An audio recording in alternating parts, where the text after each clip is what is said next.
lock him at 4. Okay, so I'm Wemby's cool with at that 4. because he's the only one that I for sure won't eliminate from the 5 conversation. So that puts him at 4. And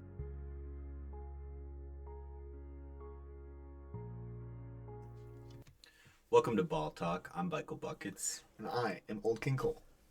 Today we're going to be talking about some trade rumors. We got a Bleacher Report. We're going to blindly react to that. And we're going to talk about the MVP conversation. Tell you our takes, top 3, top 5, top 10 maybe. We'll see what we can get into. Yeah, just give some guys some flowers with MVP conversation, like he said. I mean, it might not be like an exact top 3, top 5, top 10, but just kind of giving out our favorites and whatnot. And also at the start of the video, it's a good time to give a reminder to make sure you like and subscribe, rate, give 5 stars, depending on the platform that you're on. If you're on audio only or if you're on the YouTube, whatever, just make sure you show some love. It always helps substantially. Yeah, did you see the game last night? I did not watch the game. I Terrible. looked at the schedule. I saw that the Bucks were playing the Knicks, and in those type of games, I like to sit out the first quarter, see how things go. And That's that was valid. the game I decided I never need to see. Just one you want to put in the back burner almost. Yeah, I'm ready to forget about that. No, yeah, for sure. I hear you. Especially with Jalen Brunson, like, kind of having his, like, I don't want to say comeback game because it's not like he was completely gone anywhere like we were talking about before the show. Like, with a team like the Knicks, you know what I mean? Like, it's a whole team effort, so you're not really looking for this one guy to just carry the load every single night. But seeing Jalen Brunson go out there and get those 44 points and kind of lead the team like he did all last season on their amazing run was such an amazing thing to see again. So that was a really cool piece of that game that I would say. Yeah, looking at the stats alone, they definitely performed really well. I see Jalen Brunson got 44, and that's an impressive number. It kind of shows Dame's age. I think he shot under 30%. I can't remember, but I had looked last night, and I was pretty disappointed in his play at least. Yeah. Which has kind of been the trend because although he's a good point guard for sure. It's definitely.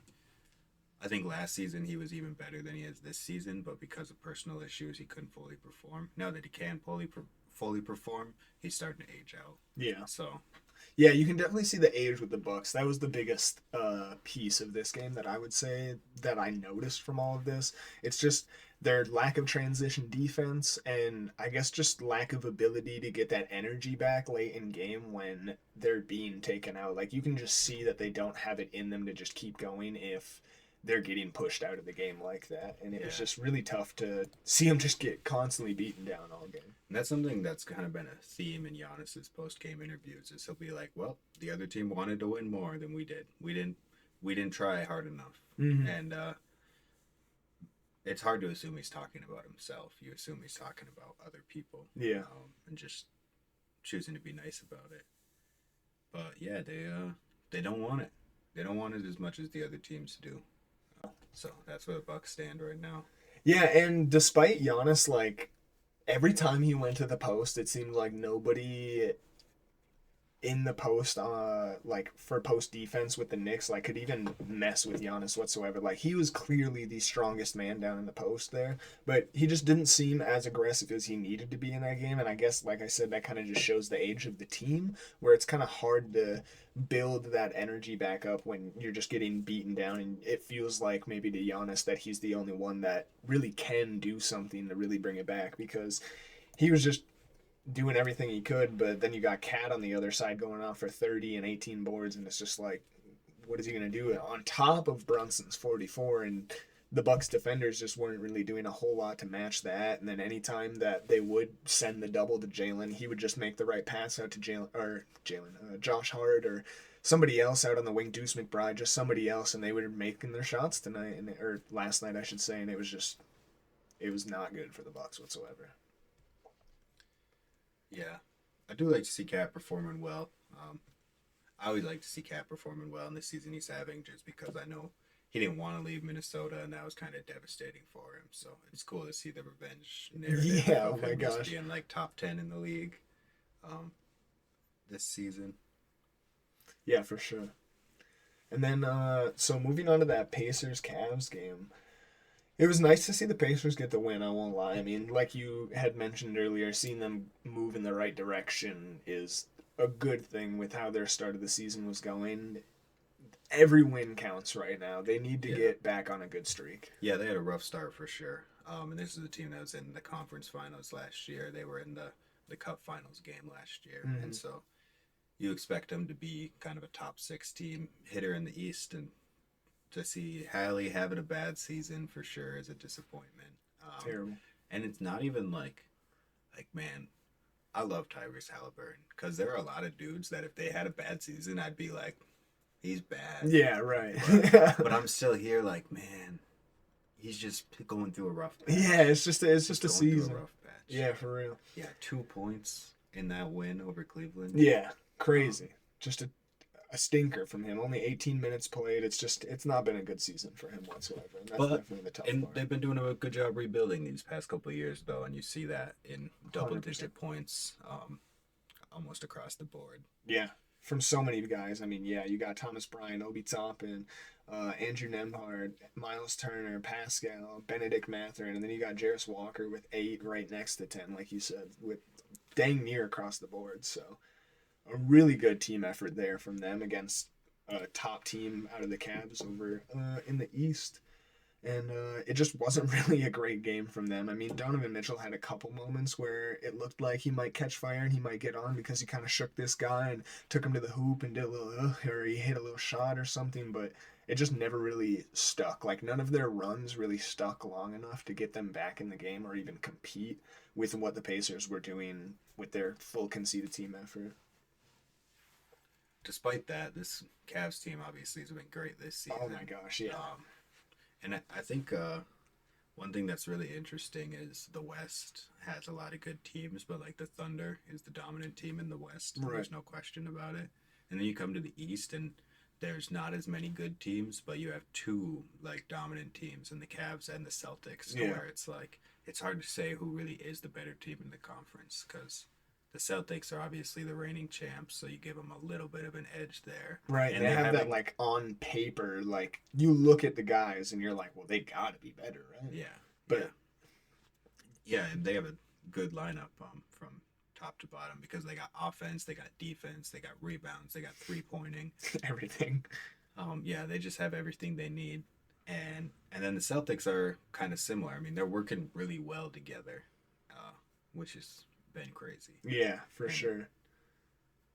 I definitely hear you there. Like just seeing the like two different teams out east like kind of lead the way over there is really nice to see just because like you said, you have no idea who the actual top dog is, and I don't know if we ever really will until playoff time just Right. because of like how crazy each team's season has gone so far. The Celtics have looked absolutely unstoppable, but so have the Cavs. And whenever they go against each other so far, it's looked pretty split. Like they look like they're competing very well with each other, and like Yeah, it's going to be a really good playoff series if that's what it comes down to in the end. But we'll definitely have to see when it comes to that time. yeah. I think right now for me the Cavs are probably get the edge a little bit, You think so? just because I think they've been having a more consistent season. I hear you. But there's also the Celtics have had some really big blowouts. Oh my Like, gosh, there's been yeah. games like single games where they've just dominated in a way where you're like, wow, That's the they're team. they're gonna win the championship game, Right. Yep. For just sure. based off one game. So it's hard to say. Especially when Jason Tatum was just going off for like 50 points every single game for the Yeah. start of the season. It was like, okay, like he's mad about the Olympics. Right. We're all in for a treat. The Celtics are about to get a 2-peat and it's about to go back to back. Here we go. And then What Like do you you think said. about the Olympics and Jason Tatum's usage? that's a crazy situation, honestly. I mean, I know that Yeah. it's quite past that, but still, I mean, just to touch on it, man, I don't know what Kerr was doing.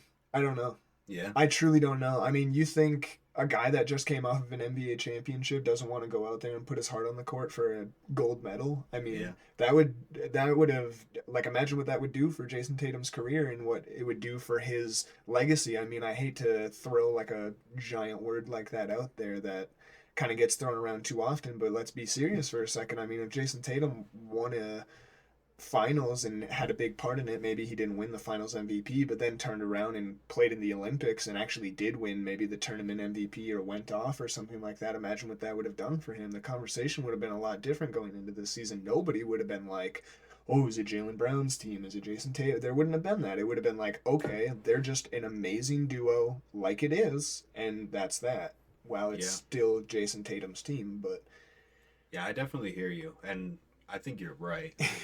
it's just such a weird situation. Like, if they would have done that, that would have been he would have done well, and You it know would have what I been mean? good Yeah. for his career.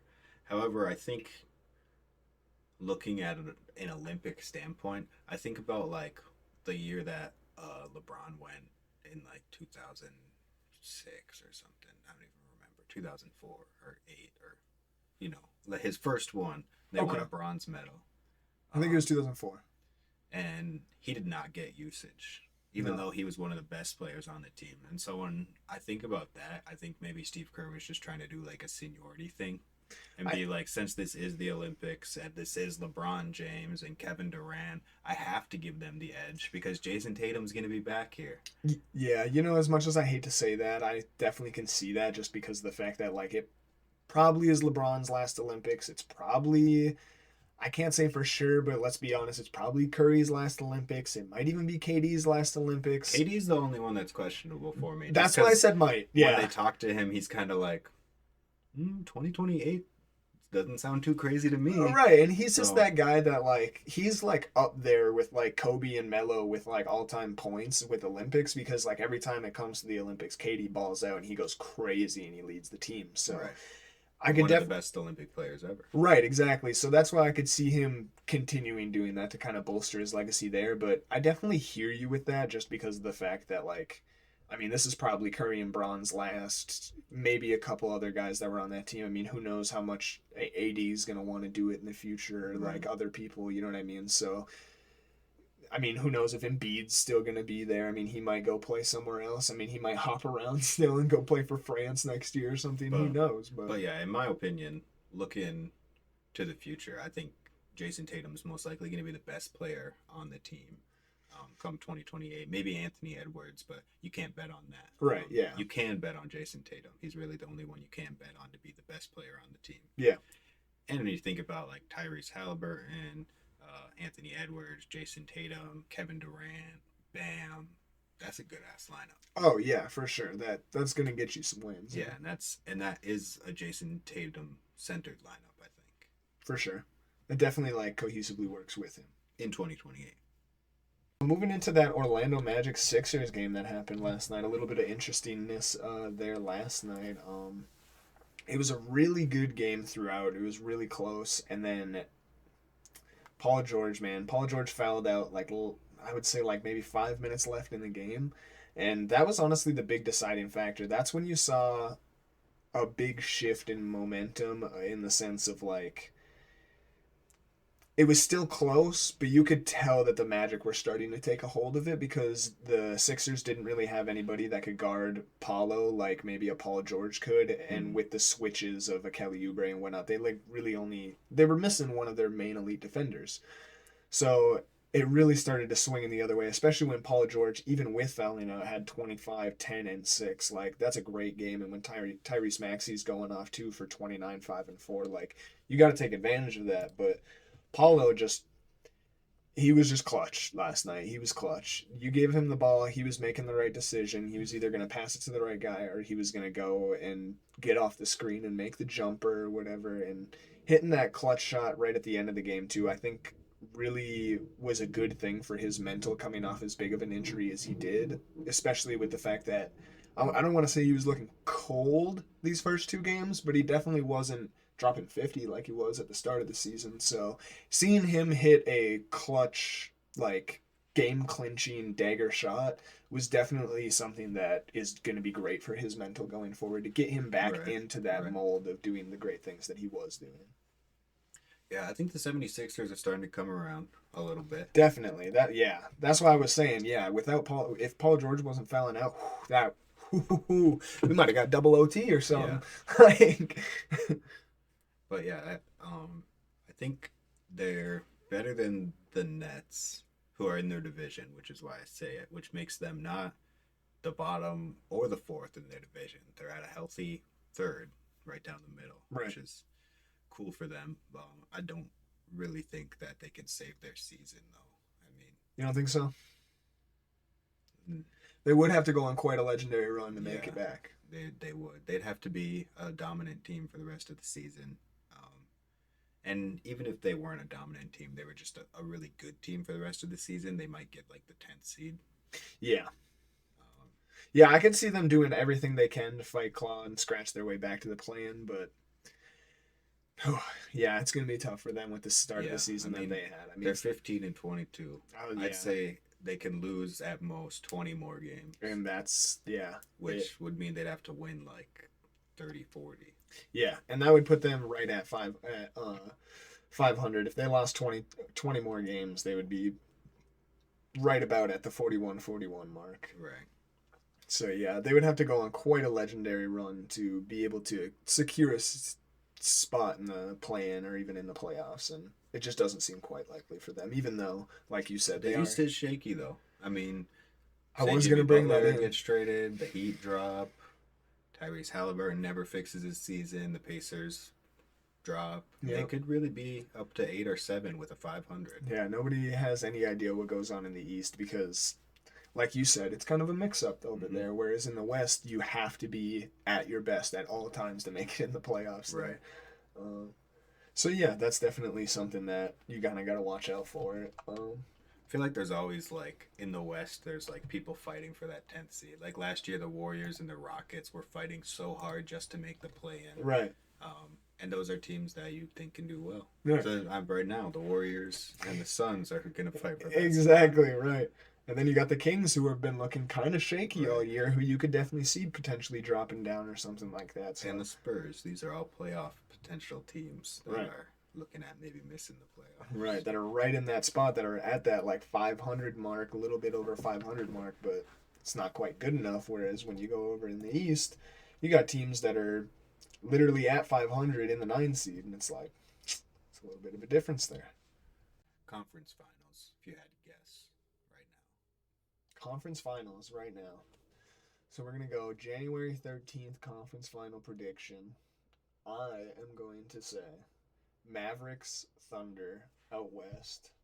And then I'm going to say the Knicks and the Celtics out east. That's a good bet. I'm going to have to take the Thunder as well. I don't know if I can take Mavs, though. I want to take Mavs. I do. Yeah, I just love the way the Mavs have been playing. I like that you brought this up just so that I can kind of give the flowers to the Mavs where I feel like I should, because despite them losing last night to the Nuggets, man, they played their hearts out without their stars doing all the things that they normally do. Klay Thompson out there looking phenomenal. Whoa, phenomenal as a role player once again. It was just amazing to see. Najee Marshall he's just been an amazing bucket off the bench for them all year, and just making his name kind of become more of a household, like off the bench name, almost like a Nas Reed character or something Right. like that. And that's really great to see for them, because if you plan on winning a finals and actually getting over that hump that they did last year of not only just making it to the finals but actually winning, you need those role players that are going to help out a Luka, because what happened last year was Luka was too tired. Mhm. You know what I mean? He just didn't have the stamina to keep it up in the end. And Najee Marshall and Derek Lively and Klay Thompson and even Spencer Dinwiddie having moments here and there, that's gonna help Kyrie and Luka get over that hump when it comes that time. So despite their loss, I think that they played some really good team ball without the stars playing well. Like, you can make a couple good points out of a loss there. Like, it's not a complete loss. You kind of can make some wins out of the loss there.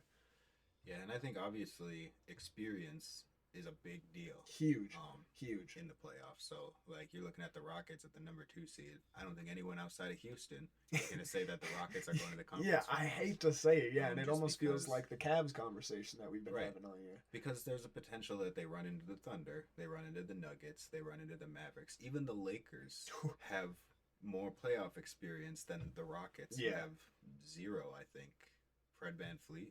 Yeah, I mean, he's got a chip, and then besides that, I'm trying to think, scan through the roster real quick.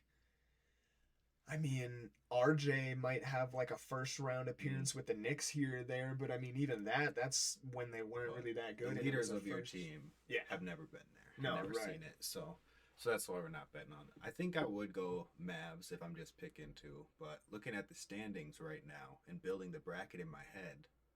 RJ. I was thinking the Raptors. That's crazy. Oh. But building the bracket in my head, I think the Mavs will play the Thunder before the conference finals. So That's valid. to play devil's advocate, I'm going Grizzlies. I think the Grizzlies will sneak through there with the Thunder.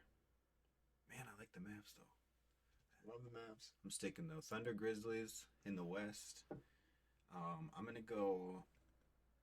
You said Cavs Knicks, or did you say Celtics Knicks? I said Celtics next. Oh, okay. I was gonna say Cavs Knicks. I thought we Okay. were gonna say the same thing. But Surprised you didn't let the Bucks slide through. yeah, I mean, it could be a thing like with the Grizzlies. Like if it matches out, and because I don't think the Bucks will have a. All right. I got to be a good Bucks fan too. I'm scared we'll lose to the Knicks. I was gonna say because season ends now. That's your matchup round one. Right. It's Bucks Knicks. Yeah, and so I'm terrified. I'm terrified that we might not make it out of the first round. Yeah. I'm scared to play the Celtics and the Cavs, but out of those three, I'm least scared to play the Celtics. Really, I would think the Cavs. Yeah, the Cavs are definitely scary. Or I guess the other thing they're not scary. Here's why I think the Cavs and the Knicks are scary and the Celtics aren't. Is because the Bucks know the Celtics better than any other team here. It's true. Besides the Heat, but the Heat is obviously not a contender and or going to look different. But the Bucks know the Celtics. They know every player on that team really well.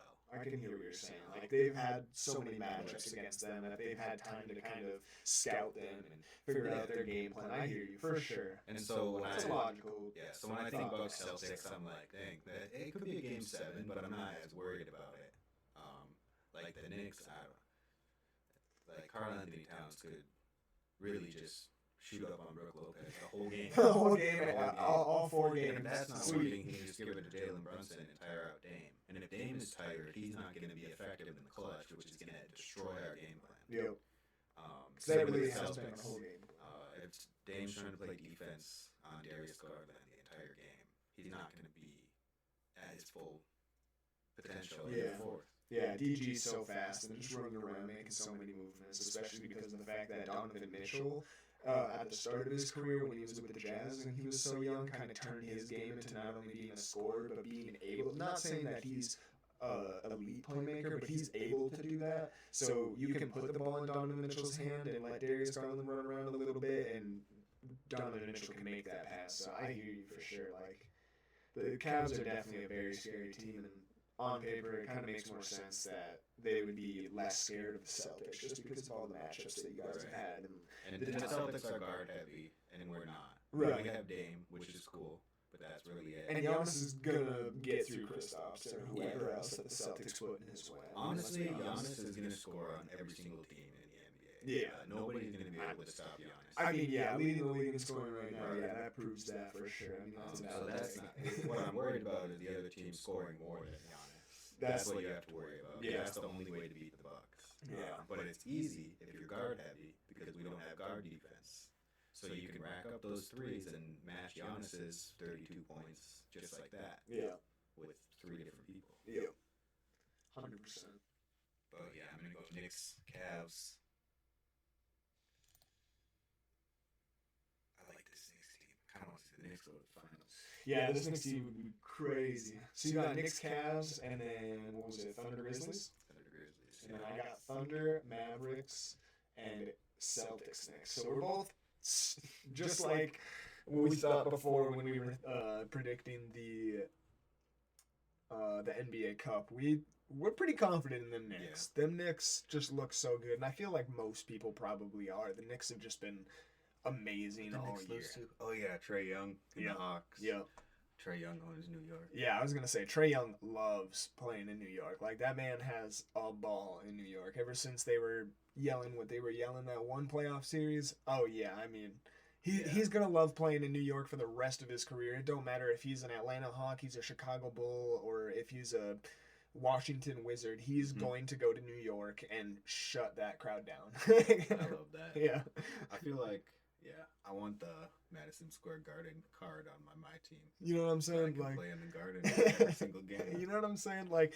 And this is gonna be a crazy comparison. Don't shoot me down for this one. Like, I totally understand it's crazy, but Trey Young kind of balls out like Jordan when he's in No, MSG. yeah, I I'm hear not you. saying he is Jordan when he's in MSG. He just goes harder But when yeah, he's in MSG. and the same sort of effect is had and amplifies what their game is to something bigger. Yes, 100%. Like Trey goes into MSG and it's just like he's a MVP caliber player for a game. Like he's out there getting 40 and 12 assists or something with maybe even a steal or two and getting in them lanes, and it's just amazing to see. So yeah,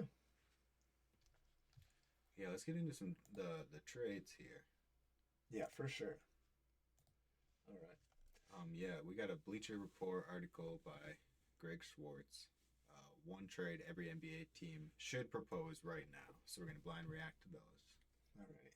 So it starts off by saying we're just weeks away from the 2025 NBA trade deadline and should see plenty of action between now and February 6th. There's going to be a lot of buyers at the deadline as only 7 at most of the NBA teams appear to be tanking.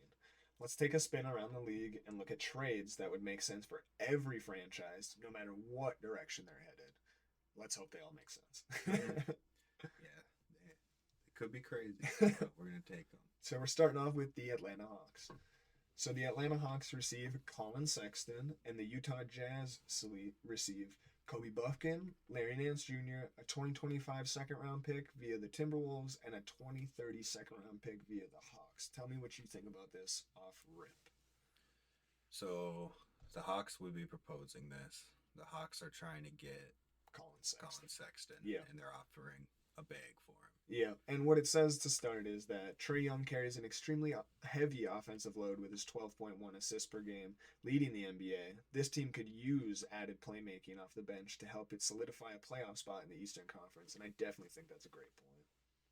Just the amount of load that Trey has to take kind of handling the ball, because he doesn't have to do all the scoring load, but the guys on his team are kind of young and also aren't really point guards. So he's got a lot of score, like Jalen Johnson or Dyson Daniels. Those aren't guys that you're going to give the ball and say, "Hey, go run a play now." Right. You know what I mean? So I definitely could see this being a trade that the Hawks would like to pursue. Yeah, I think that Colin Sexton would look really good on the Hawks, and I don't see any reason why the Jazz would be against it. Yeah. Because you're going to clear up money space, you're going to get picks, you're going to start rebuilding, which is obviously what you need to do. Yep.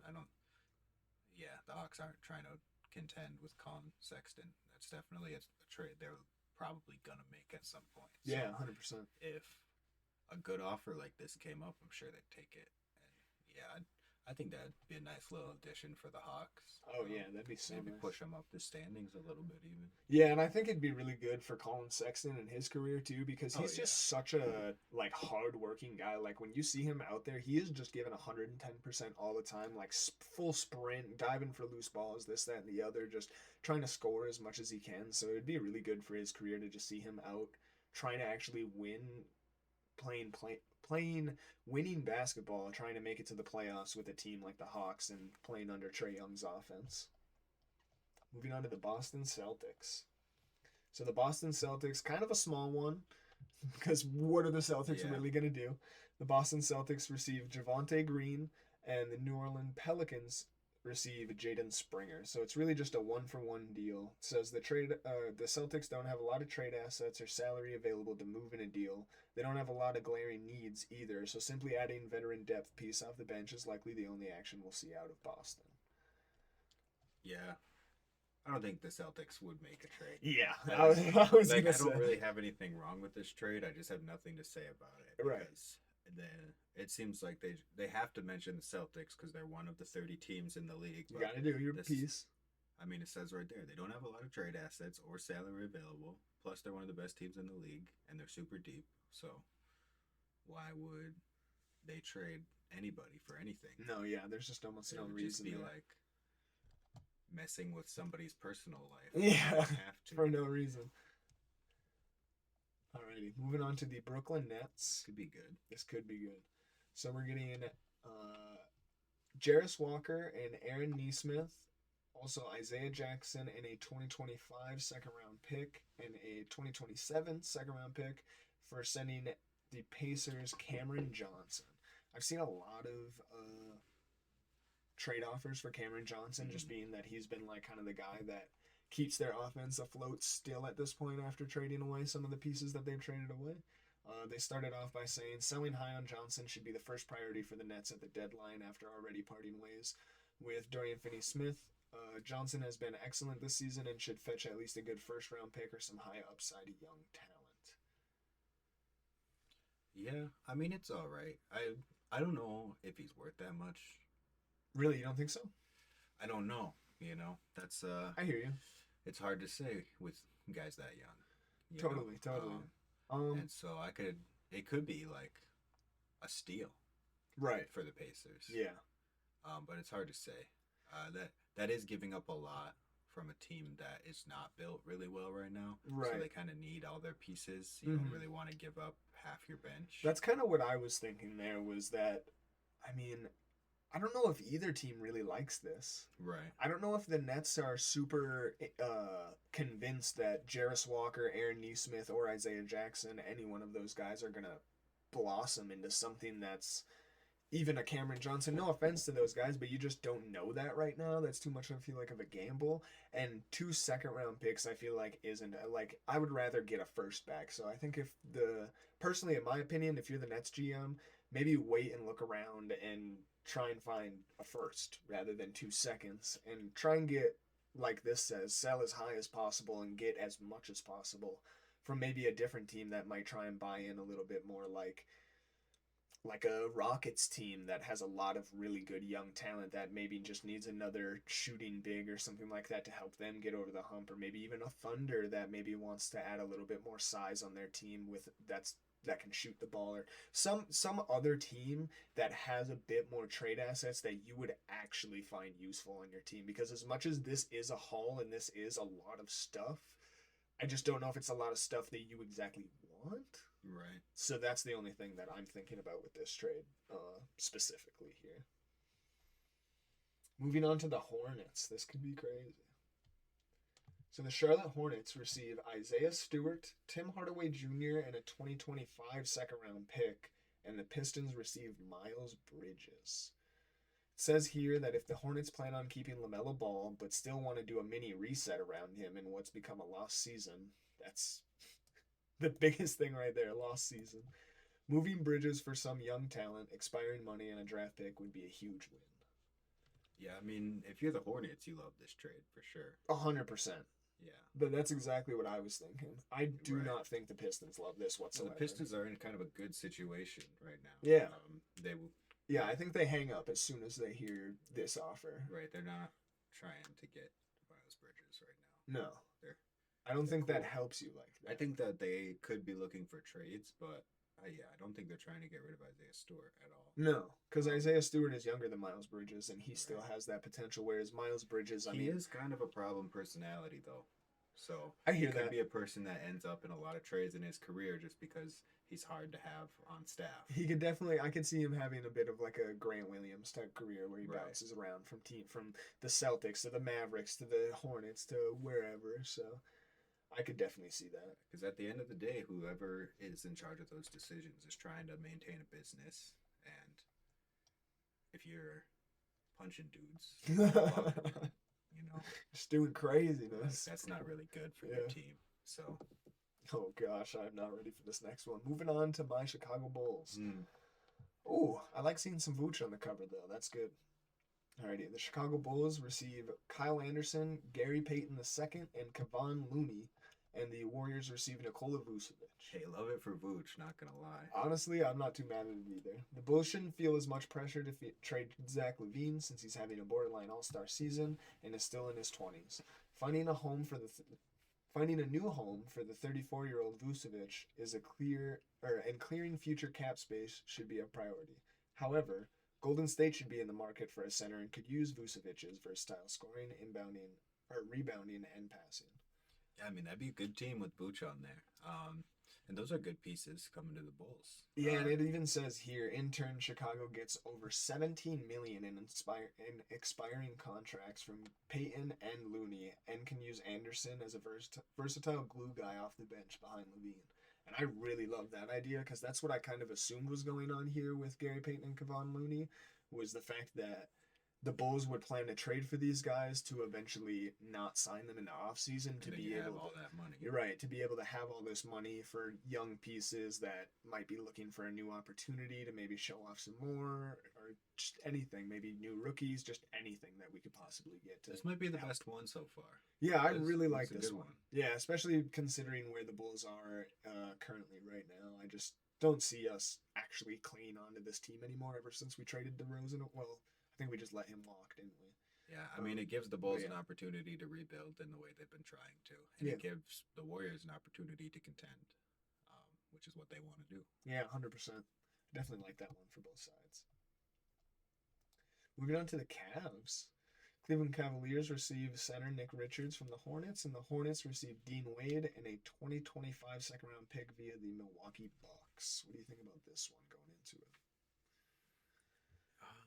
Yeah, I mean, they're just trying to get the Cavs bigger. Yeah, I was gonna say kind of a sleeper. Definitely So- something. That's why I didn't even read the bio on it, because it feels like it's really just a little bit of a bench pickup for. It's almost like a Celtics pickup. Like Yeah, you don't need this, but it would definitely help.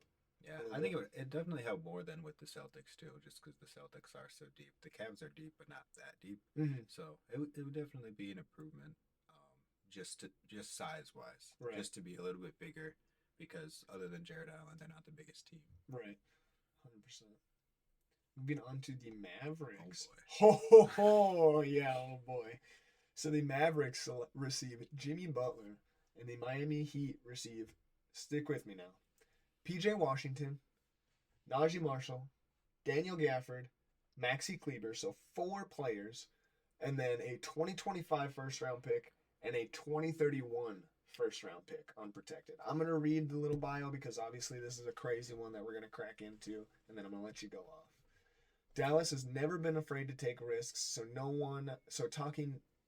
taking on one so taking on a talented yet aging Butler seems like a gamble that Dallas would make. The Mavs can also cobble enough salary together to reach Butler's near 50 million number without giving up Luka Doncic, Kyrie, Klay Thompson, or Derek Lively. Adding Butler to this core would make Dallas an extremely dangerous team, especially come playoff time. Yeah, especially come playoff time. You got NBA champion Kyrie Irving. I didn't even know this would be Klay possible. Thompson. I've seen this a lot actually.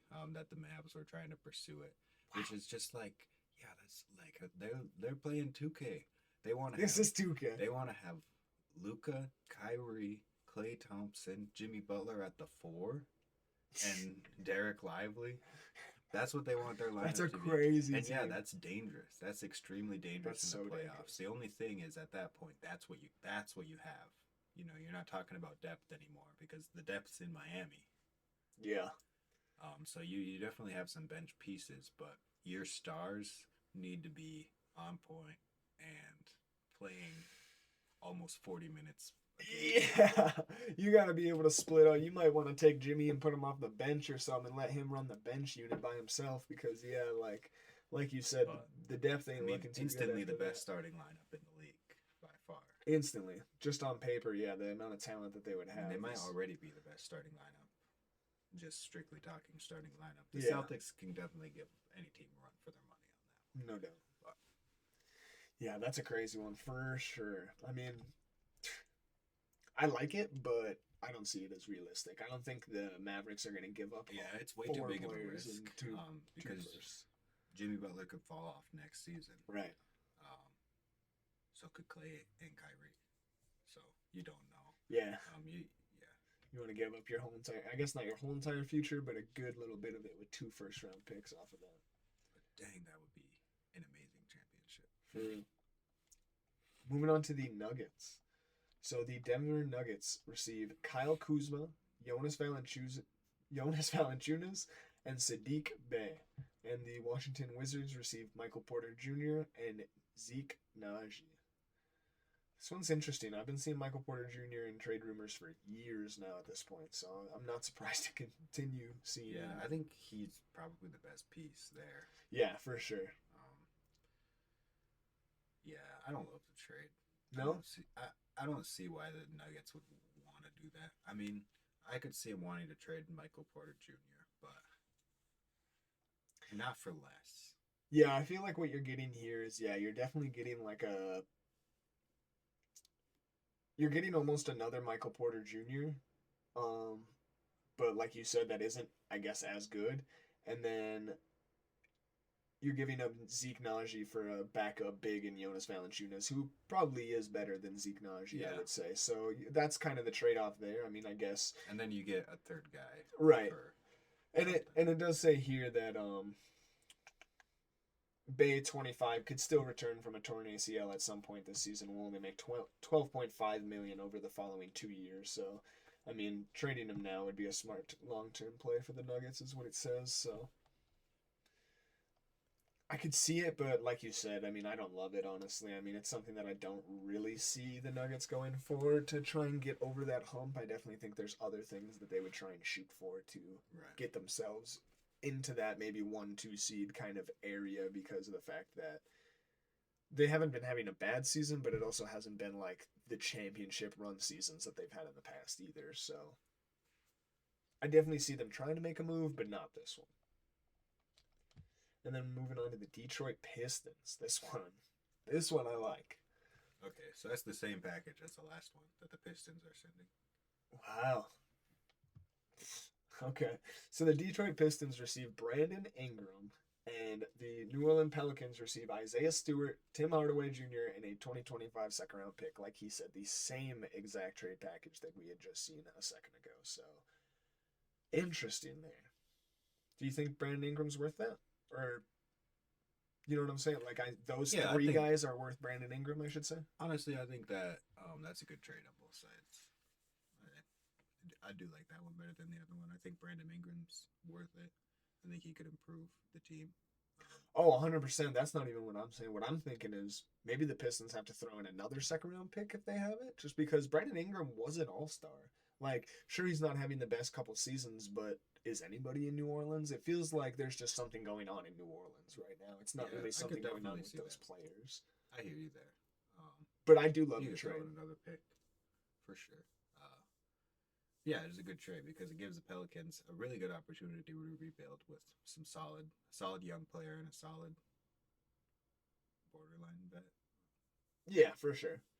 He's Well- definitely a vet. But yeah, that's a good trade. Yeah, I like that one. Ooh, moving on to the Stop. Warriors. The Golden State Warriors receive LeBron James. And the Los Angeles Lakers receive Jonathan Kuminga, Andrew Wiggins, Buddy Hield, Gary Payton II, and a 2025 first round pick, top 5 unprotected. Just call them the Los Angeles Warriors. What do you think about this one? I mean, this one. Honestly, at this point, it's possible. I mean, yeah, this Like- one. They're if they're still talking about it in 2025, it's obviously possible, and I do think that the Warriors have called the Lakers about it before. Oh, definitely. Um, They've made it very clear that they're guys interested. making another call. Yeah. But yeah, I don't know. It's hard for me. It's hard for me to decide how I feel about it. It would be super weird. I mean,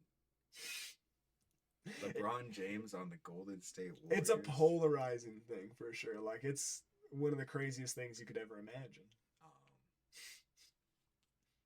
But I would love it. You know, I would watch damn near every single game. Oh yeah, You know, no I would doubt, be- dude. If the Warriors had LeBron James and Steph Curry and they matched up against the Bucks in the finals, it's game over for the Yeah. Bucks. I'm rooting for LeBron and Curry. Right. Yeah, I would love to. I would love to see it. Yeah, that'd be I would also crazy. love to see it not happen, and the Lakers just do a better job rebuilding, or LeBron goes somewhere else. It's hard to say. Yeah. 'Cause you hear a lot of talk about how this Lakers team, like this is their last chance right now, Mhm. to kind of make a run and get LeBron a championship. So what they're going to do in the future could look a lot like this because when you are LeBron, you get to decide where you're getting traded to, and nobody's really going to tell you differently. Yeah. Yeah, so if LeBron wants to go play with Curry, then that's a good trade in return for that. Yeah, no doubt. I mean, it's really everything you could ask for. A couple younger guys in Kaminga and I guess no, Wiggins isn't really that young anymore, huh? He's like kind of mid or 20s, like around like 27 if anything now. So So, he I could mean, start yeah, in LeBron's place. for sure, yeah. So you got Kaminga and Wiggins that are replacing Buddy Hield, a fantastic bench piece that could come behind like Austin Reeves or something like that. Gary Payton, another guard that could come off the bench or even like maybe start at that point guard spot or something. And then 2025 first round pick. So you got a little bit of future there. So Right. it's definitely like a move in the right direction if you really are taking that jump. But that's a crazy thought. Top five unprotected, so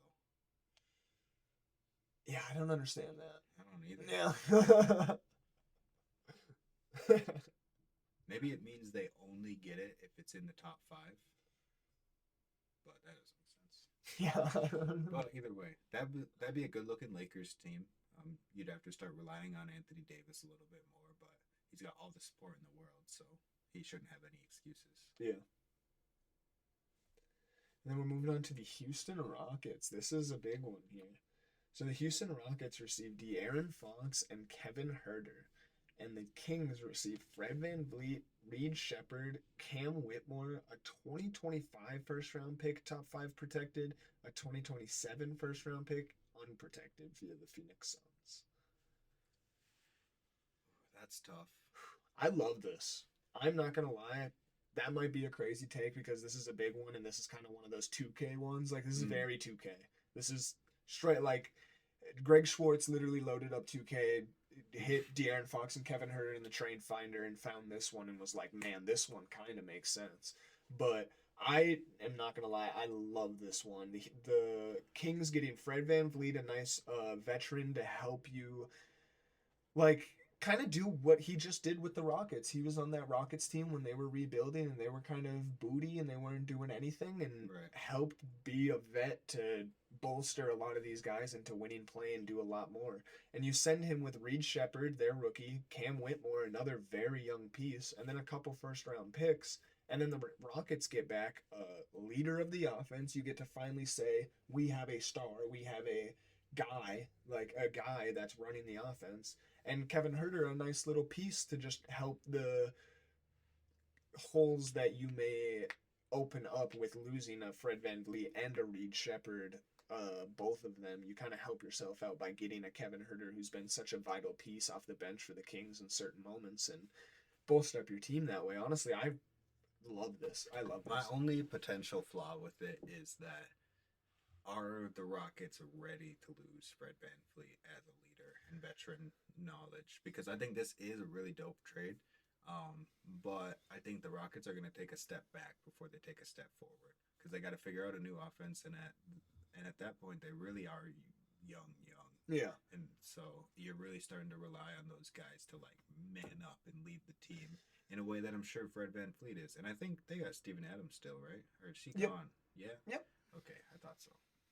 Yeah, and Yeah, that's so that's a good, that makes me feel a little bit more comfortable because Steven Adams is obviously a great great vet. leader. A great vet, yeah. So he could handle being the only vet on the team. But I can hear you though with the whole switching up the whole entire offense and having to take a step back before you can take a step forward with this new De'Aaron Fox led offense, especially considering the fact that you're switching, excuse me, arguably the hardest position to play in the NBA at the point guard Right. position. You're switching up your playmaker. You're switching up, you're expecting De'Aaron Fox to come in here day one and know the playbook, know all the plays, know how to run the offense, know the sets, know where everybody's going to And be. you got to build chemistry with all the guys. Right, you got to know Green, where Sengun, everybody likes to catch the ball because certain guys would rather the ball off the bounce if they're open. Certain guys would rather the ball chest pass if they're open for like that perfect, informed shot. People like it in different spots and, do everything differently. And you But kind the of got more to I learn think that on tick. Right now might be the perfect time to take that step back, though. because, like we said earlier, we don't see them being a contender this year, anyways, And because they're so young. so up there on the Western Yeah, Conference so standings that even if they take a step back right now, they're still going to make the playoffs. Right. So they're still going to get playoff experience, And that you can't playoff say that their experience teams. with De'Aaron Fox might be better than without him. Oh yeah.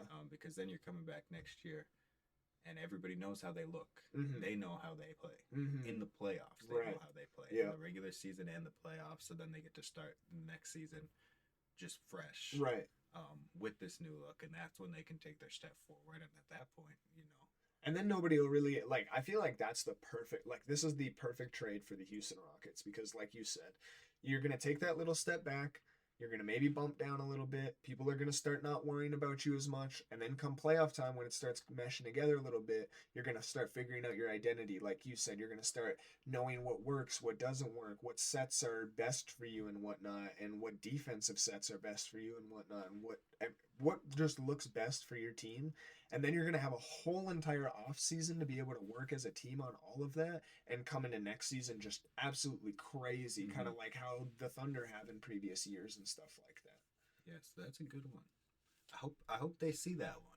Yeah, for real. Because Especially what you were saying too about putting Fred VanVleet in Sacramento and being able to kind of be a leader there could be really essential for them. like that's why I think it's good for both sides, truly. Yeah, and then you're getting two young pieces that could do a lot. Cam Whitmore has shown so much potential so far, and Reed Shepard is just he's in his rookie year, so you have no idea he's Yeah, untapped potential being a rookie. So and then two first round picks. He's pretty good. No, yeah, for sure. So that's why it's like, yeah, you have no idea what they could pop Only off on and 12 of 30. So moving on to the Pacers. The Pacers receive Rui Hachimura, Jackson Hayes, Cam Reddish, and a 2029 first round pick, and the Lakers receive Miles Turner. Not gonna lie, without saying too much, I like this one. You move AD to the 4 again, actually have some size next to him with somebody that can actually play well. I just don't know how much the Pacers love it. Because the Pacers are already not really looking that great this year. Miles Turner is pretty important to their system. Right. Do you think that Rui Hachimura, Jackson Hayes, and Cam Reddish and a 2029 first round pick that's top 5 protected that you have no idea if you're going to even get back because LeBron might be retired, probably is going to be retired in that year, and who knows if AD is going to be there anymore? Yeah. Nah, just thinking about the Pacers, they're not giving up Miles Turner for anything less than better. No. Yeah.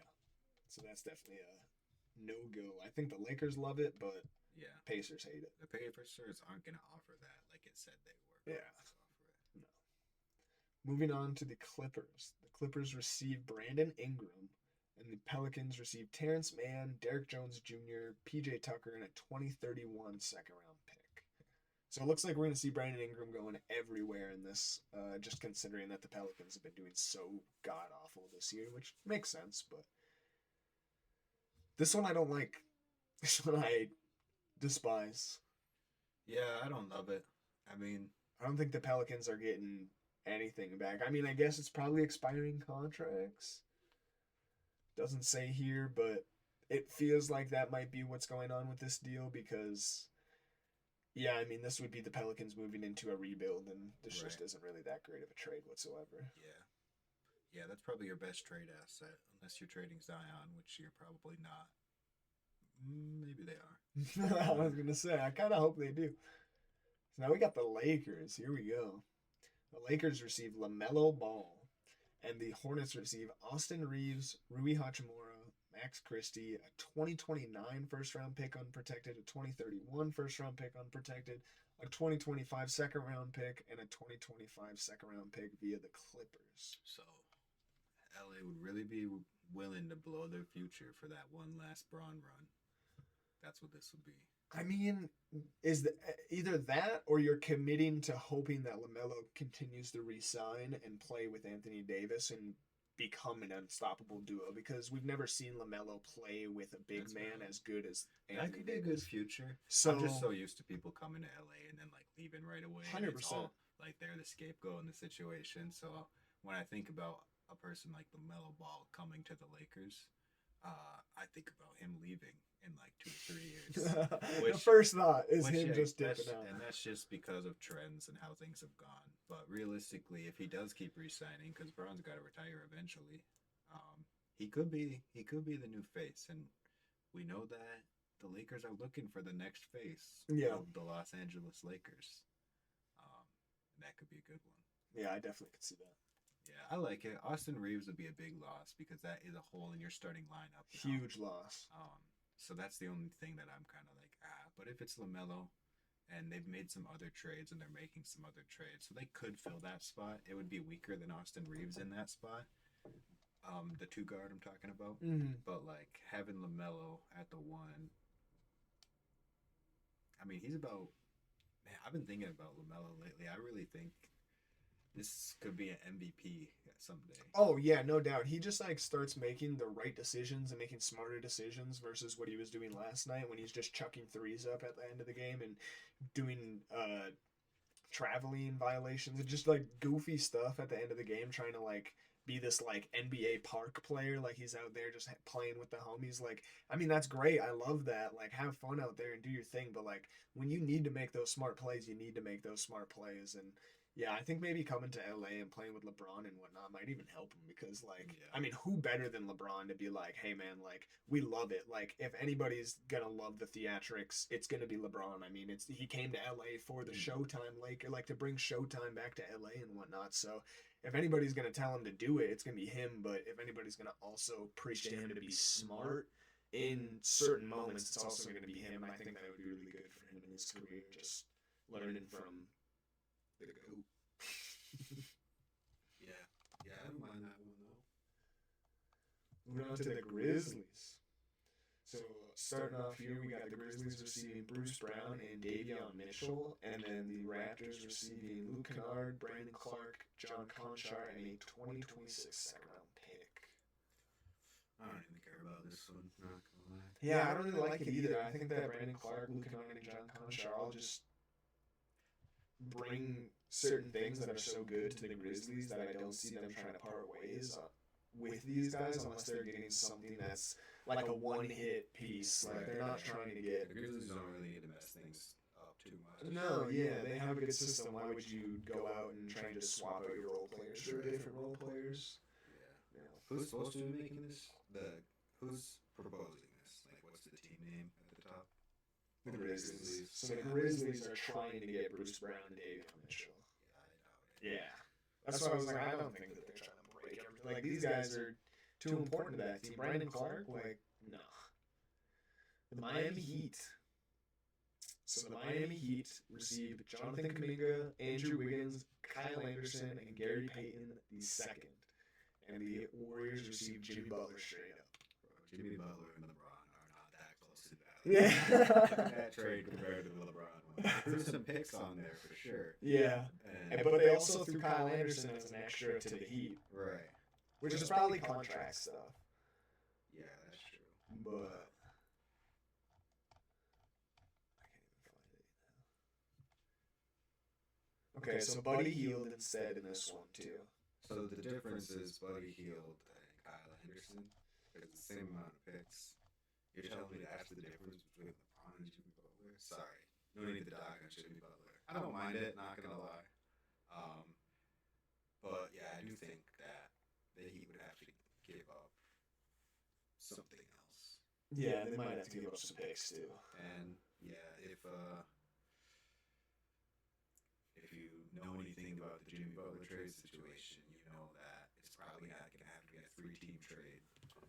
Yeah, and they're not going to get as much as they might want back in return. Like, I just don't think that they're going to get as good of a deal as they might have wanted in the past, just because of the fact that Jimmy has now openly made it known that he doesn't want to be there anymore. So they're not going to be able to hold people up for robberies, like in the sense of like just getting an amazing deal for Jimmy Butler. Like, it's going to be a tough grab out there now to be able to get any sort of great talent. Like, I think Kuminga really is the best type of deal that you can go out and try and get a future star, because you're not going to get anybody that's going to help you like right now get into the playoffs. You're going to be looking for somebody that can complement Tyler Harrow in the future and maybe blossom and do that, because Right. now you're looking to the future if you're trading Jimmy.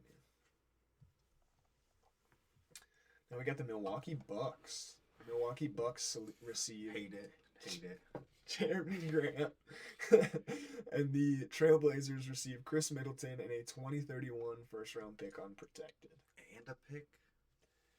I mean, Jeremy Grant is that much better than Chris Middleton. I will say that. I love Chris, but man, Chris fell off. Yeah, he did. He fell off. And the Bucks could use some help. It's do you want Giannis to stay or not? That's what this trade is. Realistically, we probably got to get rid of Middleton, but it's probably not going to happen until the offseason. Like, Yeah, I don't think it's going to happen until yeah, the end of pretty May. much anytime they're like Milwaukee Bucks trade, I'm like, it's you must not know the situation. Yeah, because it's just I'm not even sure if this is possible, just because I've done so many mock trades with the Bucks Mhm. that like I don't think that money matches. There's only a few players that match the money with Chris Middleton directly, and since the Bucks are past the second apron, it has to be a 1-for-1 trade. Yeah. So, yeah. Anyways, Yeah. Milwaukee's not making trades this season. That's No. my point. Yeah, they're staying pat. Unless they want to surprise us. But Now we're moving on to the Minnesota Timberwolves. The Timberwolves receive Trey Jones, Keldon Johnson, and Malachi Branham. And the Spurs receive Julius Randle. hey, that might be the place for Julius Randle to be. Really? Of See, all this is the places. one that I was instantly going to be like, hate it for that reason. Yeah. But I want to hear your point, because this is good. This is good for conversation. A little back and forth, like not agreeing. That's not bad. I personally think that Julius Randle's going to stump Wemby's growth, because Julius Randle's just going to want to hold that ball. That's like a good he point. does. He is And going to want to maintain it a lot. you know what I mean? And But, I don't think any time in his career has he been like, yeah, I want to help this guy grow. but he doesn't stretch the floor the way Wemby does, though. So I think spacing wise, they might not get like Julius Randle could kind of play more of a center position from the power forward spot. Wemby can do what he does and go out Like to the offensively, I hear Right. you, yeah. So I think that I think the spacing would be kind of good. Julius Randle would have to play good though, No doubt, for sure. That's the thing in Minnesota, that like when the cat trade happened, you're like, well, Julius Randle better be top 10 in the league, but then Cat was. Right. So that's like I could see the spacing working really well offensively. I also think having Julius Randle and Wemby, it's gonna get you a lot of boards. Yeah. That's cool.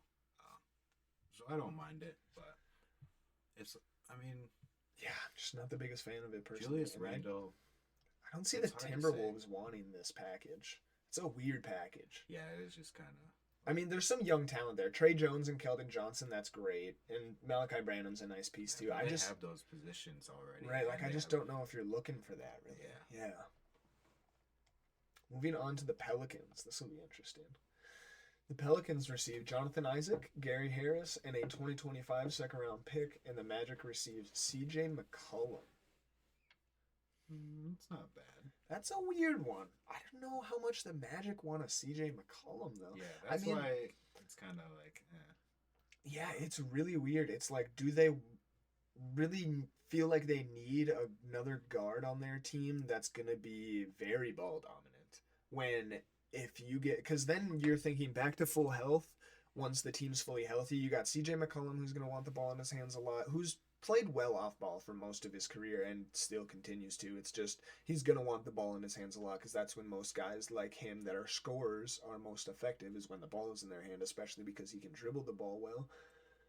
Paulo and Franz Wagner, all three of those guys are going to want the ball in their hands a decent amount. And then you're starting to get into the category of like a Suns or, other categories where other teams where it's kind of hard to share the ball and they're not really doing as well chemistry-wise because of those reasons. So I feel like you almost don't want to mess up what you got going on over at the Magic just to try and get CJ McCollum. I think it's great for the Pelicans.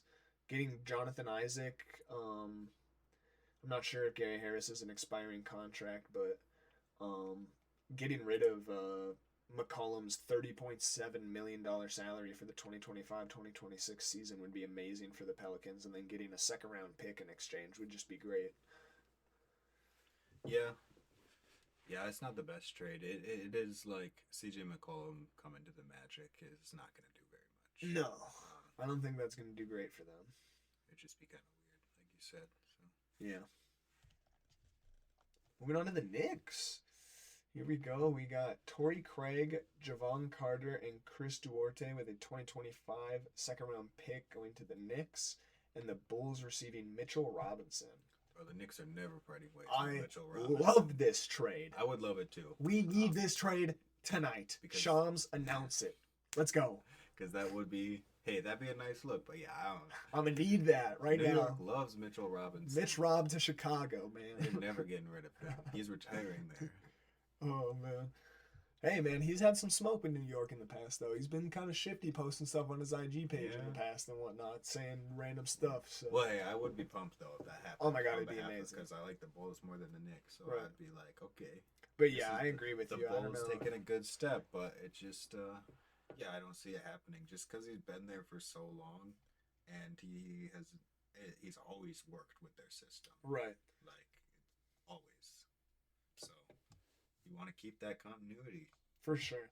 The only thing here that it says is that the Knicks should use some of the salary of the injured Robinson to try and collect some additional depth before the head coach, Tom Thibodeau, runs his starters into the ground, which I can hear as an argument because of the fact that Mitch is injured right now. Tom Thibodeau likes to play his starters 44 minutes each game, and it's like, maybe it's a good idea to get some role players around, but I definitely agree with you. I don't think they're looking to trade Mitchell Robinson right now with how good the team is looking. It's like, why not just wait and see how your team looks when he's back as a backup big behind Cat, or even right next to Cat. Who knows? Moving on, we got the Oklahoma City Thunder. This is one that I've seen a lot that I honestly really like.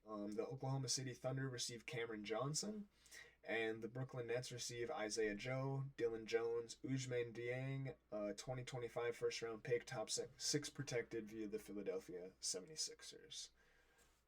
Like I said, this one I honestly really love, especially Yeah, I'm a fan. like it says right off rip with Chet Holmgren still out with his hip injury. I just think this would be really great to add one, some size, and then two, some shooting from the big man position, because he's just been able to do that all year long for the Nets and even in previous years and when he was back with the Suns even and whatnot. So I really love this trade for the Thunder, and I think this would be a great role player that you can add onto your team to just be like another like Lou Dort or, you know, Right. just Isaiah Hartenstein, just Alex Caruso, just random role player that plays his role really well and helps the team get to the final goal. Yeah, I definitely like that one. I think that would be a win for Cam for sure. Oh my because, gosh, yeah. Man, it must be so anxious when you're like on the trading block, and so you're kind of like, man, Just sitting there like, waiting to I'm getting move. to move. I'm getting ready to move to a new city. I have no idea where. I have no idea who my new coworkers are gonna be. If Yep. we're gonna get along. If I even want to play with them. Yeah. You know, are we gonna be a contender, or am I gonna just be in another rebuilding situation? I have no idea. It's another thing you gotta worry about. And that would be best case scenario, is moving to a nice city, I think. Oh yeah. It's in a central location, and you get to play on best team in the league. So you got a good chance at winning yourself a chip this year. Oh yeah, no doubt. And it just seems like the vibes are always high in Oklahoma City. Like all those guys are always like having Yeah. fun, like with each other Yeah. in the locker room and just like making TikToks and stuff like that. So like that's definitely an environment that like I think anybody in the league looks at and they're like, yeah, I want to go be in Oklahoma. Yeah. As crazy as that is, 10 years ago, people Right. did not want to be. There's a reason KD left Oklahoma. Yeah. No offense to Oklahoma, but he just wasn't trying to be there anymore. That's crazy. But yeah, I think anyone would be happy to be there now. For sure. Number 22, the Orlando Magic. They are receiving De'Aaron Fox, and the Kings receive Cole Anthony, KCP, a 2025 first round pick, top 5 protected via the Denver Nuggets, 2027 first round pick unprotected, and a 2029 first round pick unprotected. What you think about that one? It's decent on both sides. Yeah, this one I like too. Yeah, I would like to see De'Aaron Fox play with Paulo. I'd also like to see Cole Anthony play with Sabonis. I like that as well. Yeah, And KCP is a good piece in there too, an and the amazing picks piece. Yeah, definitely make it even. I think m- my my biggest problem with it is the I think the Magic would be would have a little hole in yeah. their offense. And I think it just leads right into the same conversation we were having with them getting CJ McCollum of like you're kind of just hoping that all of these ball dominant guys are going to work together. You're Mm-hmm. hoping De'Aaron Fox, Franz Wagner, and Paulo Banchero are all going to work out the perfect split of time with the ball and movement with each other, which Yeah. can happen, and we've seen in the past. I mean, I don't want to compare them to arguably the best team ever, but when the Warriors had KD, Curry, and Clay, and they were passing the ball beautifully and making it work. You know what I mean? There are teams in the past Yeah. that have made it work. Even the Nets when they had KD, Harden, and Kyrie, and I know we're talking about all-time greats being together versus just really good players as of right now being together, but it's just a kind of downed version of that. And I mean, we've seen it work in the past, so you can see it work. It's just you're kind of gambling But on. even the Nets, that was tough. Right. Kyrie really had to be like, "Hey, I'll play shooting guard." Right. Like if you're gonna throw a fit Yeah. about about like Harden stuff, how he just wanted to be the ball handler, he didn't like being the two guard. Yeah. Like that was rough for them. And that's even when you saw And KD even like have the best like playmaking of his career. He was having like triple doubles all mhm. the time because he was handling the ball, playing like point guard almost some days. So But yeah, that was a tough thing, and I think KD's Suns is another look where like you get three, good ball handler guys, and again these are like all kind of superstars, yeah, compared to what we're talking about. no, But yeah, 100%, and that's hard to manage that. hundred You got percent. to be doing those 3-man weaves in practice every Right? single day. Yeah, for real. You're gonna be hitting that. So yeah, I think you're betting on something like that once again with this type of a trade, but I like it more than the CJ McCollum trade for the Magic. So Yeah, I if you're think gonna so. do I one or think the so. other, do this one for Yeah, sure. I think there's more potential there for De'Aaron Fox to be the best player on the team. Even Right. Yeah. yeah, that's a good one. That's a good one. Moving on to the 76ers. Interesting. So the 76ers receive Santi Aldama, and the Grizzlies receive KJ Martin, a 2027 second round pick, a 2027 second round pick via the Bucks, and a 2028 second round pick. Kind of a sleeper trade, I'm not going to lie. Yeah, yeah, it's kind of like a lower grade trade, with guys that I don't pay attention to as much unless Yeah. I'm watching their I games. was going to say, yeah, like it says here, one of the most underrated players in the entire NBA, Aldama is quietly having a really good season for Memphis. 13 points, 7.3 rebounds, and 2.9 assists with 38.6% from three. I'd still say Sabonis is more underrated, but go on. At this point, Nah, bro. He should. People should be talking about him like he's crazier than he is. I mean, he's done some crazy stuff. I hear you. He is like a lesser version of Jokic. And Yeah, I mean, exactly. especially with It's like that double double run. Like, I feel like we just Right. glossed over that double double run that he had as if he Yeah, didn't like it literally didn't even break happen. Wilt's record. Right. Like, Yeah. So he was one of the people in the first season of starting five, and on like the first episode where they're showcasing him, they interview his girlfriend, and she's mad about all of that. She's like, "I hear he breaks another record, and nobody's talking about it." yeah. And I'm like, that. Yeah, that is kind of nuts. Like he's just consistently breaking, like you said, Wilt records on occasion, Yeah. and we're just glossing over it. Like So, it's nothing. Yeah. he's starting to get there though, but But yeah, this one's kind of a sleeper trade. Nothing that we're really looking at and saying, oh my gosh, crazy. But I mean, it could happen. But I Yeah, also it could. don't really see the Sixers trying to do anything crazy yeah, this it year. also isn't going to impact either team Yeah. that much. The Grizzlies aren't looking at KJ Martin and all these picks and saying, yes, please. If anything, they're looking at Santi Aldama and saying, no, we want to keep him because they've been doing so good this year. And he, like they said, is having one of the most underrated seasons this year so far. So I don't think that one's a likely one. Ooh, got another big one. I saw this one coming. Yeah, I was going to say, I definitely saw this one coming too once I realized what was happening. So the Phoenix Suns we are on, I'm sure a lot of y'all know exactly what we are about to say. The Phoenix Suns receive Jimmy Butler And the Orlando Magic receive Bradley Beal and a 2031 first round pick via the Phoenix Suns. What do you think? Oh, there's about one this? more too. It's a three-way trade. Oh, dang, I misread that. Let me restart completely. So we got the Phoenix Suns receiving Jimmy Butler, good catch. The Orlando Magic receive Bradley Beal and a 2031 first round pick via the Phoenix Suns. And then the Miami Heat receive KCP, Cole Anthony, Gary Harris, a 2026 second round pick via the Denver Nuggets, and a 2031 second round pick via the Denver Nuggets. So let me see what's going on here exactly. Yep. Okay, so the Heat are getting KCP and Cole Anthony from the Magic. Where's Gary Harris play? Gary Harris is also on the Magic. Okay, so they're getting all the Magic players. Yep. And then I'm assuming those picks are probably coming from the Suns. That's not bad, not gonna lie, because it gives the Magic the opportunity to move on from rebuilding and commit to contending. And it gives the Heat the opportunity to move on from contending and commit to rebuilding. And it puts Jimmy Butler where he wants to be.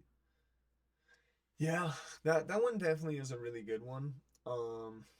If every team is happy with that. That's Right. if once again the Magic want to, the same conversation we've had every time the Magic get brought up and they're getting a big player, want to rely on having so many ball dominant guys. And this is the biggest loss for them. So Bradley Beal's got to be the biggest return out of these. And Right. Yeah, and I just don't see that being that. they do get a pick too, though. If anything, I'm honestly seeing, yeah, that first round pick is nice. Especially 2031. That's the type of pick that you look at and my mouth is watering because in 2031, I doubt KD, Bradley Beal, or Devin Booker are all going to be in Phoenix. Devin Booker's probably the only one that I see being in Phoenix in 2031 potentially. I do not see KD in Phoenix still in 2031, nor do No. I see Bradley Beal, considering if this trade were to happen, you'd be getting him. So you're kind of furthering that, thing. I mean, you're giving him Jimmy, but Jimmy is almost in the same sense of KD. I don't see Jimmy being in Phoenix all the way in 2031. That's 6 years away. Like, are we really thinking Jimmy's even going to be in? 41-year-old Jimmy Yeah, Butler in the I league. was going to say, are we really thinking he's even going to be in the league, let alone in Phoenix? Like, he might come back to Yeah. Chicago by that time. No, this is one of the better Jimmy trades I've seen because I've seen a lot where he's 100%. going all over, and this I could see the Heat kind of being upset, but the Heat are going to be upset no matter what. 'Cause Yeah, they're and losing this Jimmy is Butler, and they don't want to. and this is probably the one of the better returns you're getting besides the ones that you see from the Warriors, got where you're a getting couple like a starters, Kuminga. you Yeah, know, yeah. and you got picks. Yeah. And so Yeah, and picks are always what you love. so I do like this trade. 100%. Now we're moving on to the Portland Trailblazers. I can already tell this is going to be a sleeper trade. The Trailblazers receive Aaron Wiggins, who saved basketball, Isaiah Joe, and Ousmane Dieng. And then the Thunder receive Oh my Jeremy gosh. Grant. It's over. OKC wins the championship. Jeremy Grant back to the Thunder. I don't know if you know that, but Jeremy Grant was playing on the Thunder back when Russ was still there getting Okay, triple doubles all the time. Yeah, when he was like rookie Jeremy Grant. So Back when I only knew 5 NBA players. type shit, yeah, for real. So, so yeah. I mean, this one, like I said, I thought it was going to be a sleeper because I thought it was just going to be some role players for role players, but I mean, I kind of like this one. The Blazers get more of what they're looking at, young pieces, and the Thunder kind of get another player that's almost in like a Cam Johnson type of Right. mold of a bigger guy forward that can shoot the ball a bit and do a lot of everything for you. So I definitely like this one myself. Yeah, and he likes to be like the second or third option. Oh, for sure. So, right, yeah, that's It's when like you a see perfect him. situation for him. Yes. where- Yeah, that's why I almost think that like he's been so under the radar lately, Jeremy Grant, because he's almost been expected to be the number one guy in Portland when he's not that. He look Yeah. like you said, he looks so much better when he's scoring 20 every once in a while as your third option, and you're like, damn, my third option can get me 25, 30 every once in a while. That's crazy. So Maybe I do want him for Middleton. Maybe. I'm telling you. But you. like I said, I'm actually pretty sure that that's not possible. I've tried everything. If it is, I've man, you tried need it. everything to get Middleton out of Milwaukee. Whoa. Oh yeah. I hate this, I'm not gonna lie. All right, so the Sacramento Kings receive Jimmy Butler, and the Miami Heat receive DeMar DeRozan, Kevin Herter, Trey Lyles, and a 2028 first-round pick, top 5 protected. What do you think? Yeah, I mean, parting ways with DeMar is kind of an L. That's an L, not gonna Yeah. lie. So yeah, just trading.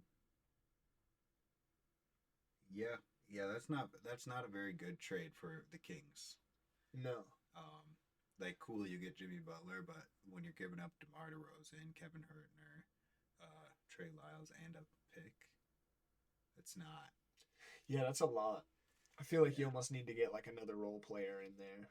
I don't know who the role player would be, and maybe this is just for contract matches, and that's why it's like maybe just perfectly matched up that way.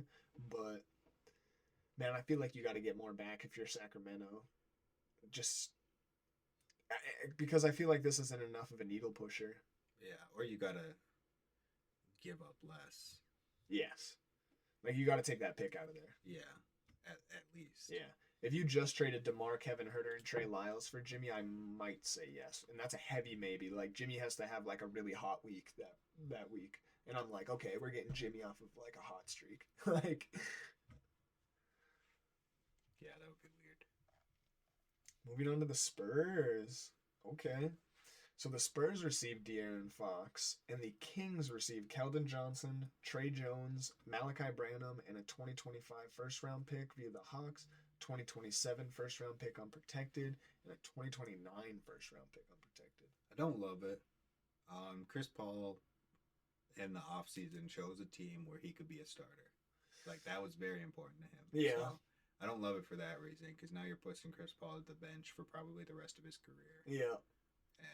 And yeah, although it would be a good look to have De'Aaron Fox on the Spurs with Wemby, both young dudes. Keldon Johnson's kind of a big loss.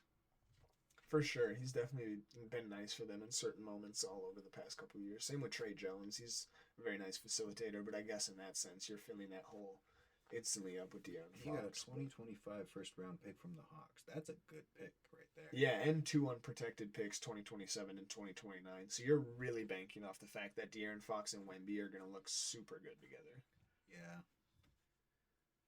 Yeah, it's not a bad trade, but I don't like it on behalf of Chris Paul. Like I said, I hear you, for sure. I love me some CP3, so I definitely, yeah, like that'd be a bummer yeah, to be like, dang, because he's having a good season. he really is, And yeah. like, yeah, the Spurs look decent. We could see them in the playoffs, which I'd really love to see. Well, Yeah, I hear you. Moving on to the Raptors. So the Raptors receive Moses Moody, Kevon Looney, Gary Payton II, and the Warriors receive Jakob Pertl and Garrett Temple. I feel like this is one of those trades that we're just for sure not going to see. They just figured something out just to get them there. yeah, Yeah, like I don't see this happening. I mean, maybe for the Warriors in the sense of trying to get Jakob, but right. It doesn't make a lot of sense. no. I think they were just like, yeah, also dumping off expiring contracts with Kevon Looney and Gary Payton, and then throwing a little young piece with Moses Moody and saying that that might be enough to entice the Raptors. But I think the Raptors like what Jakob's been doing for them, so I doubt that's going to happen whatsoever. Second to last trade, we got the Utah Jazz. Oh, man. Let me just state off. All right, let me read the trade first. The Utah Jazz receive Patrick Williams and Javon Carter from the Bulls, and the Bulls receive John Collins. Now, let me start by saying, if Patrick Williams goes to the Utah Jazz and plays with Lauri Markkanen, and they both start balling the out, I'm going to be really heated as a Bulls fan because man, That's did we realistic. fumble two I mean, that's people. reasonable. And Laurie is a guy that I did not want to give up on whatsoever because from the moment Laurie was drafted, I was saying Dirk, Krista, like all the comparisons, like every comparison you could give to Laurie, I was given because, I mean, I'm a Bulls fan. Of course, I'm going to give all my faith to our young guys as much as I give all my faith to Kobe White and even Patrick Williams from this article right now, and hoping that he could still turn into like a Kawhi Leonard 2.0 or something like that. But man, if Patrick Williams goes to the Utah Jazz and balls out with Lauri Markkanen as well, that might be the end for me. I might just stop watching basketball. Like that would kill it for me. Not actually, but man, that's a crazy thought process that this could happen. You know what I mean? Like I think John Collins could be a good look for the Bulls though. But you don't want to give up Patrick Williams at all. Like, no, I don't see that happening. Because he looks good on the Bulls already. You know. Right, and it's like a young piece that like you still have time that you want to give Yeah, yeah, and John Collins has kind of already shown what he is as an NBA player right now, so you don't want to go and just get that when you could get even more if you let Patrick Bucks should Williams. trade for John Collins. That would be really nice. Yeah, That would be really nice. If that's I thought possible. about that. I was like, if he was our starting center, that would look nice. And on to the very final trade, we got the Washington Wizards receiving Tim Hardaway Jr., Simone Fontecchio, a 2025 second round pick via the Toronto Raptors, a 2027 second round pick, and a 2028 second round pick via the Miami Heat. And the Pistons received Kyle Kuzma. So let's say we live in a world where every single one of these trades was at least proposed. Obviously, most of them are going to get declined. Yeah. But this trade, I think, is going to get declined because Kyle Kuzma is not as valuable as some of the other pieces that the Pistons could get with a similar package Yeah. that we've seen. And Yeah, so, for sure. Yeah, I think. I think the only way the Pistons go out and try and do this is if all of other options failed. Like this is option H out Yeah. of A through A. Like you know what I mean? This is Kyle down the Kuzma line. could improve them. Oh, for sure. I definitely think a combination of Cade and Kuzma would look nice, Yeah. especially offensively. Not so much defensively, but offensively. Oh yeah, they both would flow well off of each other, especially because they both like to run in transition and whatnot too. So they would definitely play off of each other well there, and it even sense that it would make sense for all parties involved to move Kuzma, a Flint, Michigan native, back to his hometown to help the Pistons in their playoff hunt. So that might give Kuzma a little extra oomph to kind of get back on board of playing how he was when he was first with Washington before Jordan Poole came there, and they kind of didn't really have the best chemistry together. But other than that, yeah, like you said, I definitely think that there's better options that the Pistons can get, and this is more of a plan H or plan Z or whatever down the line. Sure. Yo, we are back from our break. We are going to kick it back off with some top five. We're going to make a list, top five MVP candidates together of our list. We're going to kind of discuss what we each think, go back and forth on what we think the pros and cons of each guys are, and agree on a top five list. And then anybody outside of that will just kind of give flowers and whatnot because it's a pretty heated race this year. There's lots of guys that, I mean, there's some pretty clear cut guys, but there's lots of guys in the conversation, I should say. Yeah. So, Yeah, for sure.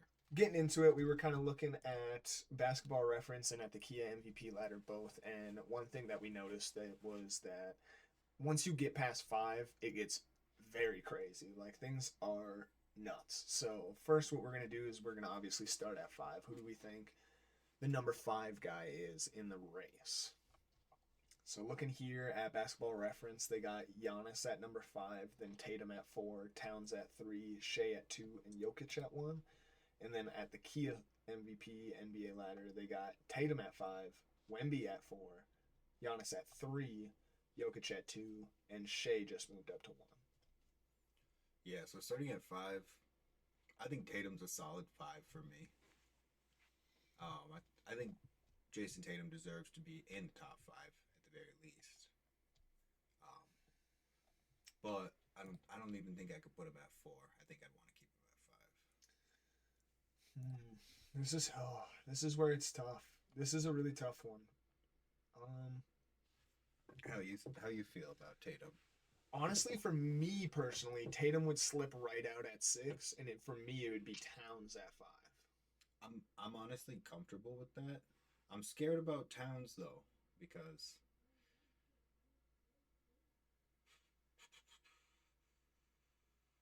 Towns is low key like a 7 for me. Really? Yeah, because all right, we got to kind of talk about 5 and 4 at the same time, I think. Okay. So if I'm taking Jason Tatum out of the top 5, then it's gonna be my 4 and 5 are gonna be Luka and Wemby in either order at the moment. See, for me, Luka hasn't gotten his way up into the top 5 yet. Okay. Just because of how cold that start of the season was. That start of the season was so ungodly bad that it's like that's not MVP to me. I hear you. So he's top 10. Flowers. You're cool with Wemby though? Oh, 100%. Wemby's like 4 lock for me. All right. So that's why I think it's like Tatum or let's Towns. lock Wemby at 4. Let's lock him at 4. Okay, so Wemby's at 4. because he's the only one that I for sure won't eliminate from the 5 conversation. So that puts him at 4. And honestly, we can throw Tatum at 5 because as long as we can agree that it's like a toss up between Tatum and Towns, I'm cool with that because like it really is. It is. It really is that crazy of a race this year once you start getting outside of like the top 3 guys. So for our list, we'll give him a tie. We'll give him a tie. Maybe we'll come back. I like that. Okay, so number 5 we got okay. Tatum/Towns, and then at 4 we lock Wemby. Yeah, Wemby's a solid 4.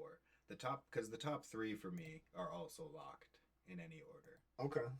Yeah, they're definitely locked. I feel like the players that are there. That's why I was like, those top 3 guys, it's really a toss up of which of those guys are going to win MVP and then which of the other guys are going to be like potential runner ups in like which spot and whatnot. Yeah.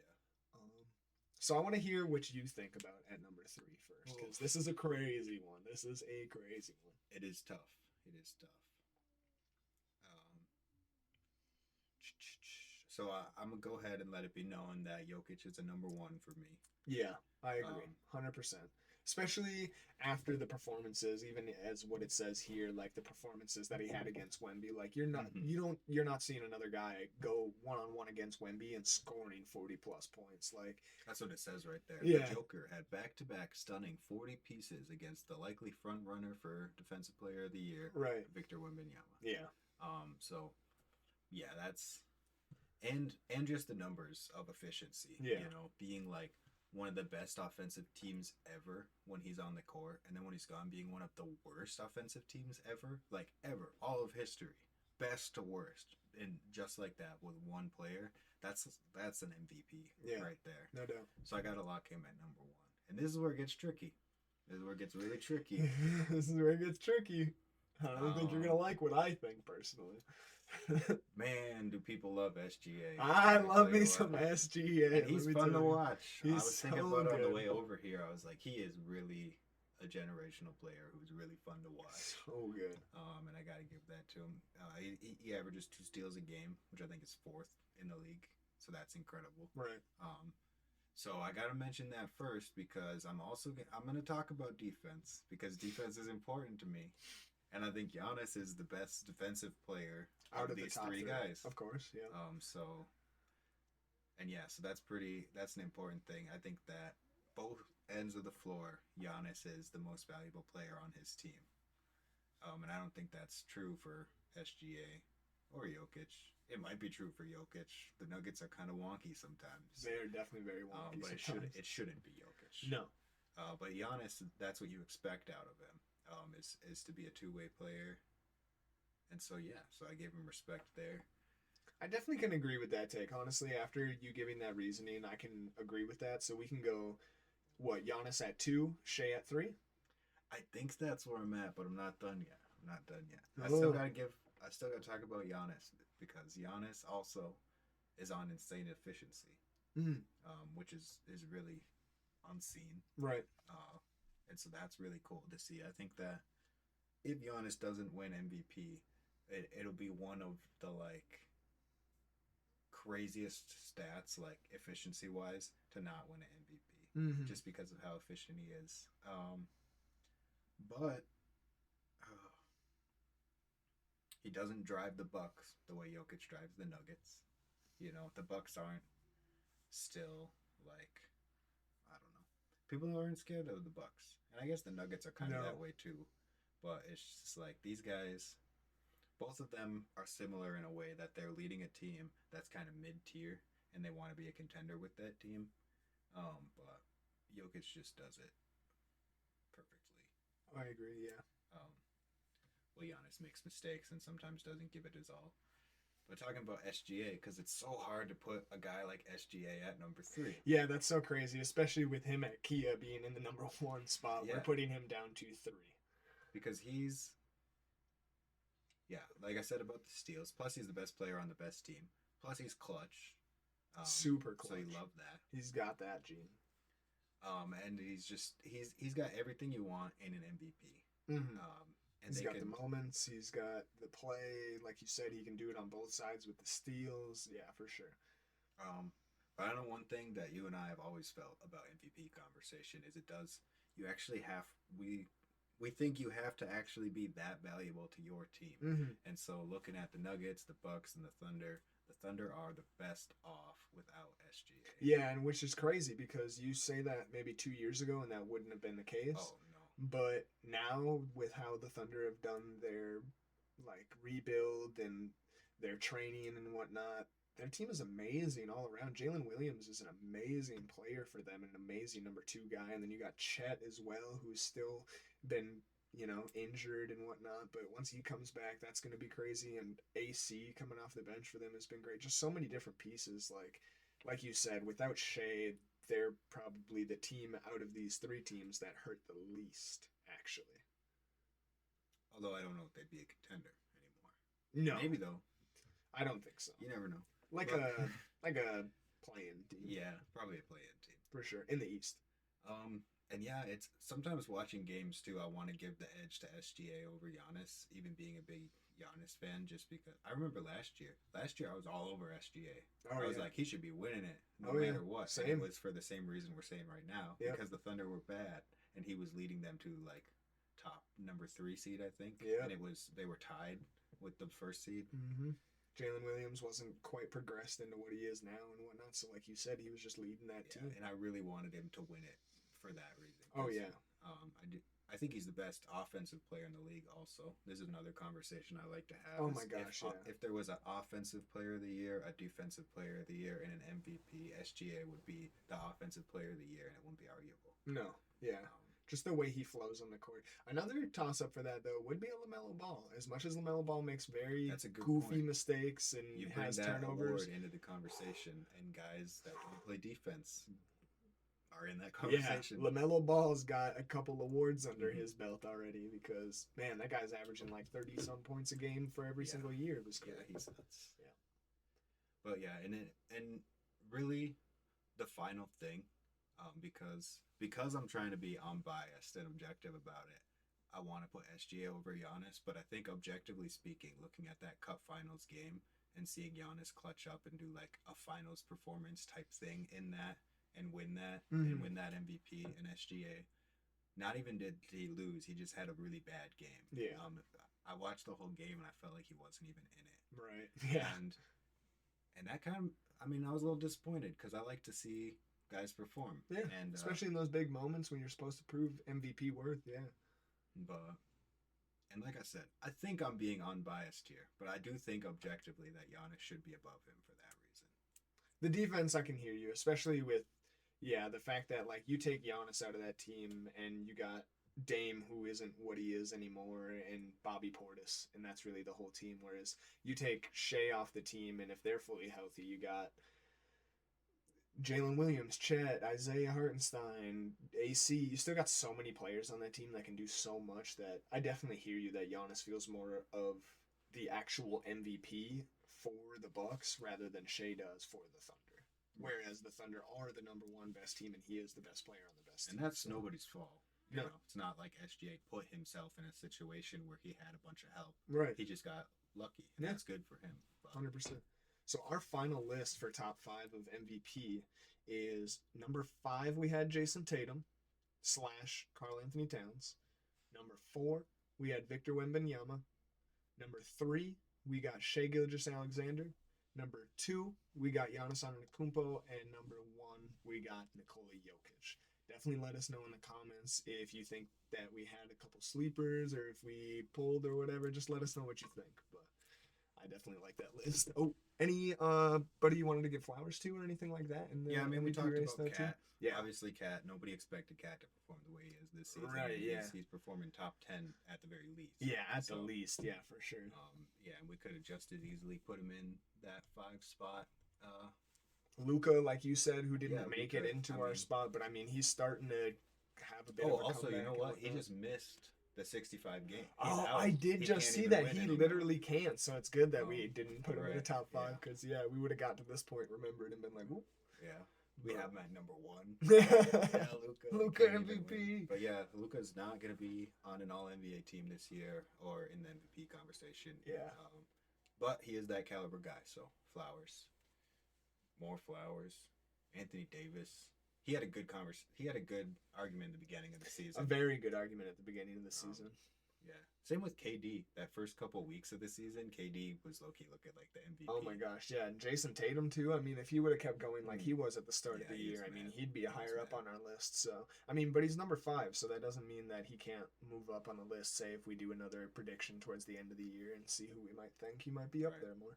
Oh yeah, and they had Jalen Williams. I was about to say, I'm now seeing that they added 5 more listed alphabetically, so it's not in any specific order after their top 10. So if you look at the Kia rankings, Towns is at 6, Donovan Mitchell is at 7, Luka's at 8.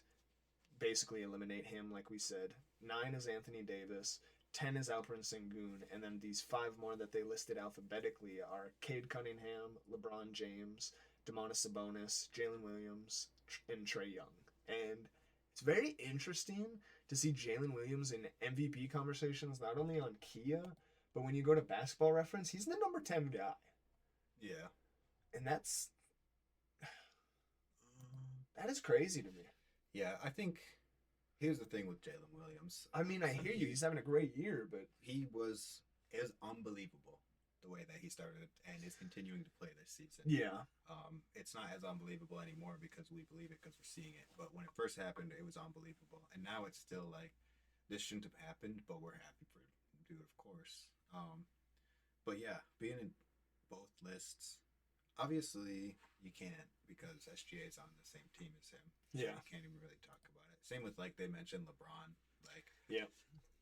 this is the year that AD is better than LeBron. Yeah. And so LeBron's not in the MVP conversation anymore. Right, and then you look at Basketball Reference, and they got Jared Allen at 7, Evan Mobley at 8, and Darius Garland at 9. Yeah, honestly, That's- I think a Cavs fan runs this. Yeah, that is crazy.